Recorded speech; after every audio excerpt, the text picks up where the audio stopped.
तब यहोवा ने नूह से कहा, तू अपने सारे घराने समेत जहाज में जा, क्योंकि मैंने इस समय के लोगों में से केवल तुझी को अपनी दृष्टि में धर्मी पाया है। सब जाति के शुद्ध पशुओं में से तो तू 7-7 जोड़े अर्थात नर और मादा लेना, पर जो पशु शुद्ध नहीं है उनमें से 2-2 लेना अर्थात नर और मादा। और आकाश के पक्षियों में से भी 7-7 जोड़े अर्थात नर और मादा लेना, कि उनका वंश बचकर सारी पृथ्वी के ऊपर बना रहे।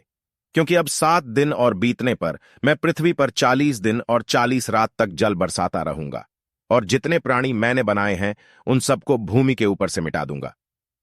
यहोवा की इस आज्ञा के अनुसार नूह ने किया। नूह की आयु 100 वर्ष की थी जब जल प्रलय पृथ्वी पर आया। नूह अपने पुत्रों, पत्नी और बहुओं समेत जल प्रलय से बचने के लिए जहाज में गया।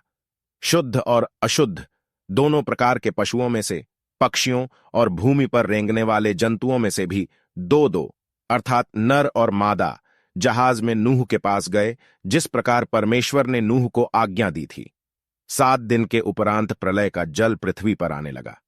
जब नूह की आयु के 600वें वर्ष के दूसरे महीने का 17वां दिन आया, उसी दिन बड़े गहरे समुद्र के सब सोते फूट निकले और आकाश के झरोखे खुल गए, और वर्षा 40 दिन और 40 रात निरंतर पृथ्वी पर होती रही।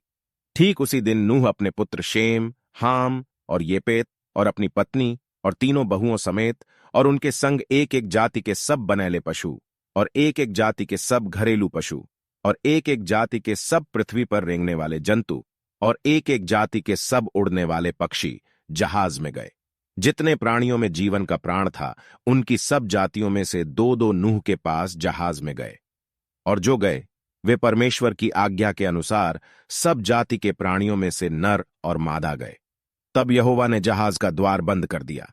पृथ्वी पर 40 दिन तक जल प्रलय होता रहा, और पानी बहुत बढ़ता ही गया, जिससे जहाज ऊपर को उठने लगा, और वह पृथ्वी पर से ऊंचा उठ गया।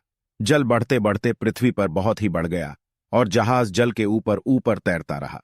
जल पृथ्वी पर अत्यंत बढ़ गया, यहां तक कि सारी धरती पर जितने बड़े बड़े पहाड़ थे सब डूब गए। जल 15 हाथ और ऊपर बढ़ गया, और पहाड़ भी डूब गए। और क्या पक्षी, क्या घरेलू पशु, क्या बनैले पशु और पृथ्वी पर सब चलने वाले प्राणी और जितने जंतु पृथ्वी में बहुतायत से भर गए थे, वे सब और सब मनुष्य मर गए। जो जो स्थल पर थे उनमें से जितनों के नथनों में जीवन का श्वास था, सब मर मिटे। और क्या मनुष्य, क्या पशु, क्या रेंगने वाले जंतु, क्या आकाश के पक्षी, जो जो भूमि पर थे, सब पृथ्वी पर से मिट गए। केवल नूह और जितने उसके संग जहाज में थे वे ही बच गए। और जल पृथ्वी पर 150 दिन तक प्रबल रहा।